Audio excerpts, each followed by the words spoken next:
Hey, this is Extinkt from Curse.eu and this is my Season 3 AP Mid Xerath guide.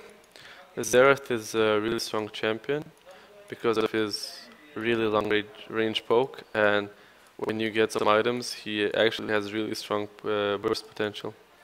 Looking over the runes, nothing special, standard AP mid runes, flat MR glyphs, flat AP quints, magic penetration reds, and flat mana regen seals, so that's pretty much everything you need on an AP mid to get through the early game and get you some items so you can start killing people in mid to late game.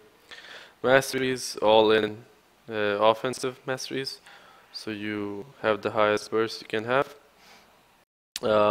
Increased blue buff duration in the utility tree is really helpful because you're going to be farming a lot and trying to harass as much as possible so you get some roaming opportunities when your lane opponent is really low. Talking about summoner spells, I use Ignite Flash, really standard. Ignite is good to finish people off that you wouldn't normally finish because it gives you that extra little bit of damage that you usually miss when you don't have it.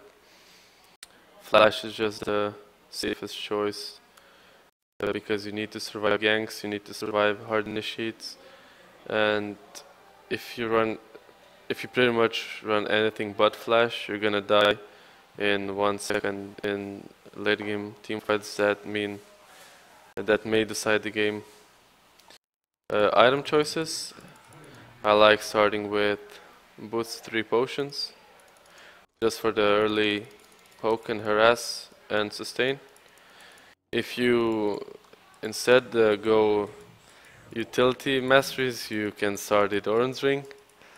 For items in early to mid game, you go Swords Boots to Doran's Ring, just to keep you sustained on mana, and then rush the Athene's Unholy Grail.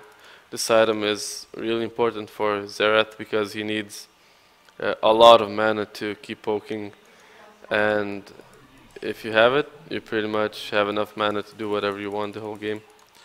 Second item you rush on Xerath is, of course, the Rabadon's Death Cap. Pretty much really standard.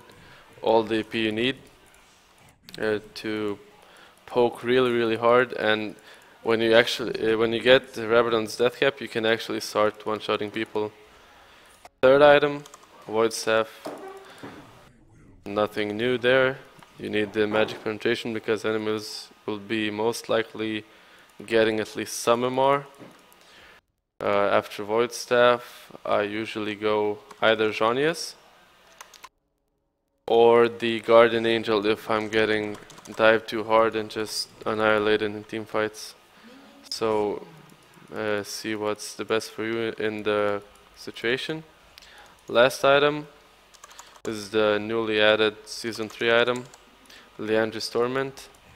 It really helps you poke people down because of the unique passive, and it just gives you some AP and some health and even more magic penetration. For skill order, you max Q over E over W. Now if you're going for just poke comp, let's say, you max W over E because it reduces the cooldown of W really much, and if you max it before E, you will have the maximum poke potential you can have. Ultimate whenever possible, of course, and just try to poke and not go for all-in team fights with Xerath because he's all about poking before going in. That's it for my Xerath guide, and good luck poking people.